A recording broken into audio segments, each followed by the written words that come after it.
Hi there, I'm RDU, professional Hearthstone player for G2 Esports. The full schedule is like I wake up, I eat a little bit, I start streaming. After finishing the stream, I usually eat a little bit more, and then I proceed to do other activities. And then if I have some more time, or if I have a very important tournament coming up, like this one here, then I will also spend more time on practicing after the stream. But after the stream, I do anything from going out to going for a run, sometimes doing some more different activities, but I like to just alternate it in my free time. Well, I don't have any schedule. I don't impose to myself to play more than my body needs. I just feel like in the early stages of an expansion, I need to play more to understand the game faster than the other players. But once most strategies and the best decks are discovered, I don't need to put that much time into practicing them because I already played at the start of the expansion. So I just need to find time to polish individual decks and feed them together in a good lineup and try to outsmart the other players by building the better deck. But in the early stages of the expansion, I play like a madman, I play like crazy. Well, usually I'm very emotional when I'm streaming.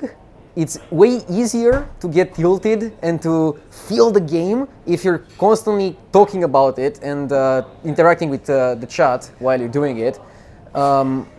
My opponent getting lucky or me getting lucky or something flashy happening is way more exciting when other people are watching. But when I'm just playing by myself or playing in a tournament, I don't usually put that much, I don't know, focus onto these moments. I just try to treat everything as if I only care about what I am doing and not about the random elements, and I try to maximize the way I play.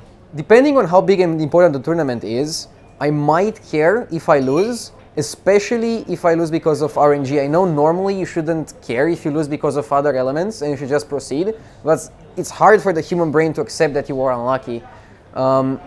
Where if I lose a big tournament because of my own mistakes, that kind of motivates me to become better and play more tournaments and just be better in them.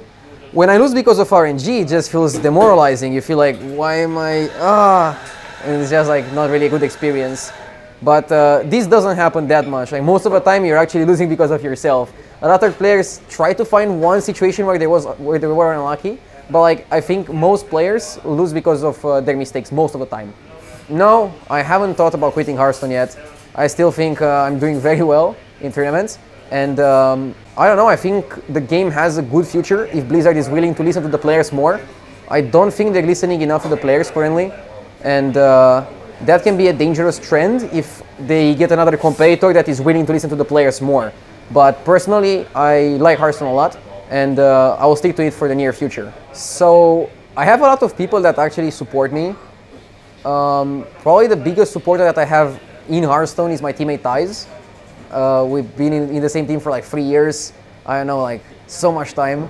And we know each other very well. And we are actually always supporting each other for tournaments and also sharing some life experiences. And we talk with each other about any subject. And outside of Hearthstone, my parents have been extremely supportive. My parents really supported me playing Hearthstone, and they helped me in any way I needed to improve in my career. Like, if there is any person that I can call a mentor, that would be Life Coach. He helped me improve a lot in and also outside of Hearthstone. So I owe a lot to Life Coach for very good experiences. He's like probably the smartest person that I ever met, and he's an incredible person. He helped me a lot with so many things. So, the meaning of Hearthstone, that's a hard one. Well, I think Hearthstone is a very complicated game, way more complicated than people first think of it when they look at it and when they play it.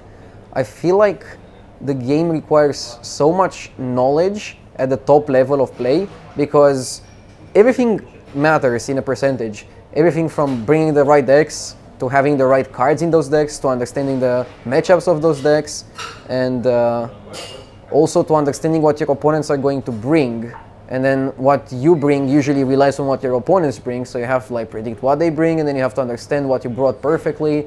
It's way more complicated than people think it is, and that's very cool for a game that is supposed to be very easy, because it is a very easy game to understand at first. When you play it for like 1 day, you can see the basics and all that. But when you play it for 1 year, I still don't, or 2 or 3 years, like me since the beta, I still don't think like I understand the game perfectly. I think I have a very good understanding of the game, and I can adapt very easily to the new meta games and to the new cards that they release. But I still think I'm far away from perfectly having an understanding of how everything functions in building a tournament lineup.